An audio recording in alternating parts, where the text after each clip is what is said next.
अब हम लोग पैथोलॉजी में एक और लेक्चर देखेंगे रेस्पिरेटरी सिस्टम का, जिसमें हम लोग एक और डिजीज के बारे में पढ़ेंगे, रेस्पिरेटरी डिजीज के बारे में, ब्रोंकियल अस्थमा के बारे में। ठीक है, तो अभी COPD ही चल रहा है, ब्रोंकियल अस्थमा उसी का पार्ट है, तो हम लोग ब्रोंकियल अस्थमा के बारे में पढ़ेंगे। तो ब्रोंकियल अस्थमा होता क्या है कि ब्रोंकियल अस्थमा में क्या होती है कि इसमें हमारा एल्वोलाई इंक्लूड नहीं रहता है। ठीक है, इसमें भी हमारा ब्रोंकाई और ब्रोंक्यूल्स इन्वॉल्व रहते हैं, लेकिन इसमें रिस्पॉन्सिवनेस जो होती है, रिस्पॉन्स जो होती है हमारी एंटीबॉडी का, ठीक है, ब्रोंकाई में जो भी एंटीबॉडी होंगे, एंटीजेंस होंगे, उनके बीच का रिस्पॉन्सिवनेस, उनके बीच का एक्शन जो है, रिएक्शन जो है, वो बहुत ज़्यादा इंक्रीज कर जाता है। ठीक है, जिसकी वजह से ब्रोंको कॉन्स्ट्रिक्शन होती है। ठीक है, इसका मैं प्रॉपर पैथोफिजियोलॉजी बताऊंगी, पैथोलॉजी बताऊंगी। ठीक है, बाई फिगर मैं बताऊंगी, तो कैसे ब्रोंको कॉन्स्ट्रिक्शन होता है वो मैं आगे बताऊंगी। ठीक है, ये एक रिवर्सिबल है, ये रिवर्सिबल होने की वजह से हमें इसे COPD में इंक्लूड नहीं करते हैं। ठीक है, लेकिन ये कॉन्स्ट्रिक्शन करता है, ये कहीं ना कहीं ऑब्स्ट्रैक्ट करता है हमारे पल्मोनरी फंक्शन को, इसलिए हम COPD भी बोलते हैं, और रिवर्सिबल होने की वजह से हम इसे COPD नहीं भी बोलते हैं, क्योंकि COPD का मतलब होता है इरिवर्सिबल होना। ठीक है, COPD का मतलब क्या होता है कि इरिवर्सिबल, लेकिन ये जो होता है रिवर्सिबल होता है, तो इस वे में हम इसे COPD डिजीज कंसिडर नहीं करते हैं, लेकिन ये भी एक तरह का ऑब्स्ट्रैक्शन करता है, इसकी वजह से हम COPD भी इंक्लूड करते हैं। ठीक है, दोनों मीनिंग समझिए। क्लिनिकल मैनिफेस्टेशन क्या होगी, इसमें कफ होगा, डिस्पीनिया होगा, विजिंग होगी, यही सारी प्रॉब्लम होगी। ठीक है, अब इसका मेन चीज़ हमें समझने वाली है इसमें पैथोजेनेसिस। ठीक है, पैथोजेनेसिस और ब्रोंकियल अस्थमा। पैथोजेनेसिस क्या होता है कि डिजीज कैसे डेवलप कर रहा है। ठीक है, और पैथोलॉजी क्या होता है कि डिजीज डेवलप करने के बाद उस ऑर्गन और उस बॉडी में क्या चेंजेज आती है, ये दोनों में difference.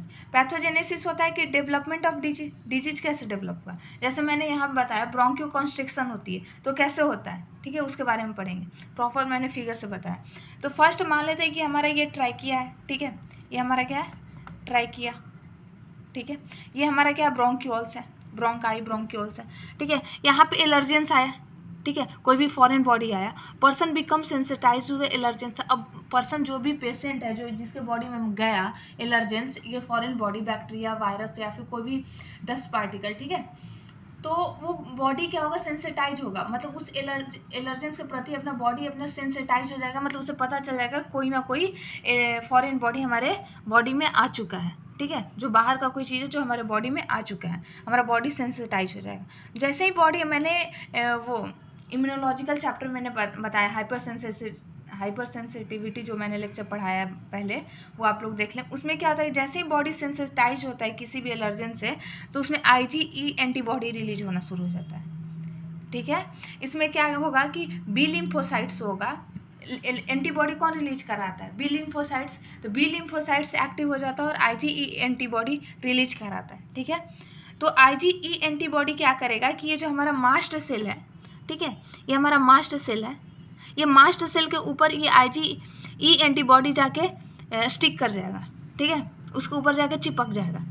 IgE antibody bind to the mast cell, ये IgE एंटीबॉडी जो निकला था वो मास्ट सेल के ऊपर जाके बाइंड कर जाएगा, जिसकी वजह से क्या होगा कि फिर से अगर कभी एक्सपोजर होता है सेम एलर्जेंस से, सेम एंटीबॉडी सेम एंटीजन से, सेम फॉरेन बॉडी से, तो ये क्या करेगा कि ये जो हमारा ये डॉटेड जो दिख रहा है, ये एंटीजेंस है, एंटीजेंस का ये, या फिर एलर्जेंस का ये। ठीक है, एलर्जेंस, ये एंटीबॉडी जो है इसको बाइंड कर लेगा। ठीक है, ये जो मास्ट सेल पे एंटीबॉडी जो IgE एंटीबॉडी, ये वाला जो है IgE एंटीबॉडी है, ये बाइंड कर लेगा एलर्जेंस एंटीजन को। ठीक है, अब इसमें क्या है, ग्रैनुअल्स है, ये सारे क्या है, ग्रैनुअल्स हैं। तो ये क्या करेगा कि ग्रैनुअल्स जो है वो, यहाँ पे एक वर्ड बोला जाता है degranulation of mast cell. Mast cell का डीग्रैनुलेशन का मतलब होता है कि ये अपना ग्रैनुअल्स के अंदर जो भी पार्टिकल्स रहते हैं, अब ये ग्रैनुअल्स है तो ग्रैनुअल्स के अंदर तो कुछ मटेरियल होगा ना, तो जैसे ही ये बाइंड करता है तो ये इसका जो प्लाज्मा मेम्ब्रेन है, ठीक है, इसका मेम्ब्रेन ब्रस्ट करता है, और वहाँ से जो भी मटेरियल है इस ग्रैनुलेशन के, ग्रैनुअल्स के अंदर, वो रिलीज होना शुरू हो जाता है, जिसे हम लोग बोलते हैं डीग्रैनुलेशन।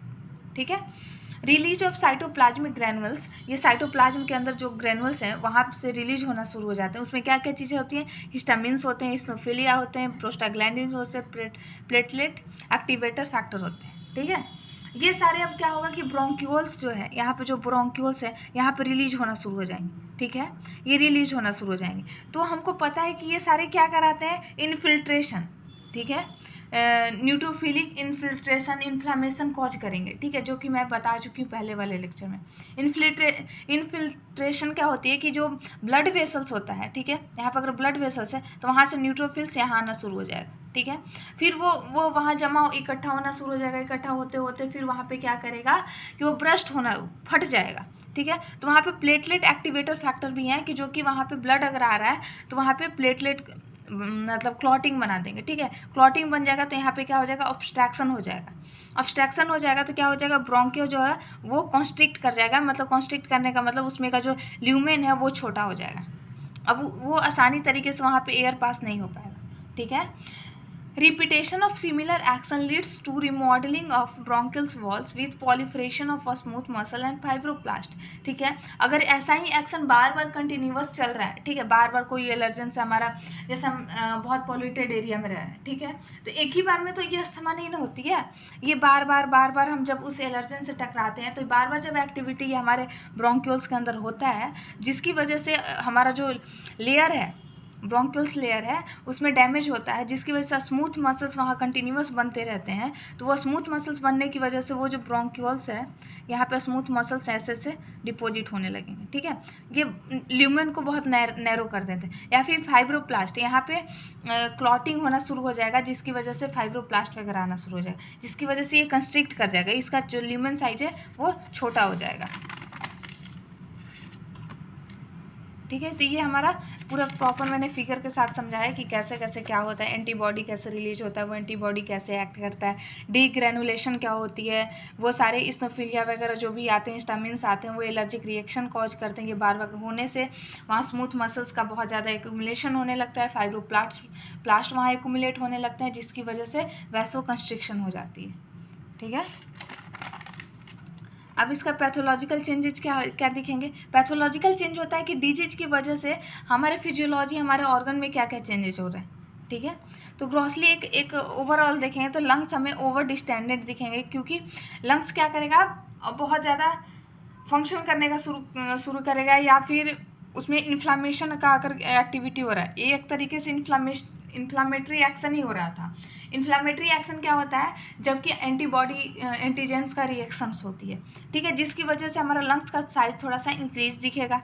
सोइंग ऑक्लूजन मतलब क्या होगा कि ब्रोंकियाल्स और ब्रोंक्यूल्स में कंस्ट्रिक्शन दिखेगी, या फिर कोई किसी तरह का ऑब्स्ट्रक्शन दिखेगा, ठीक है।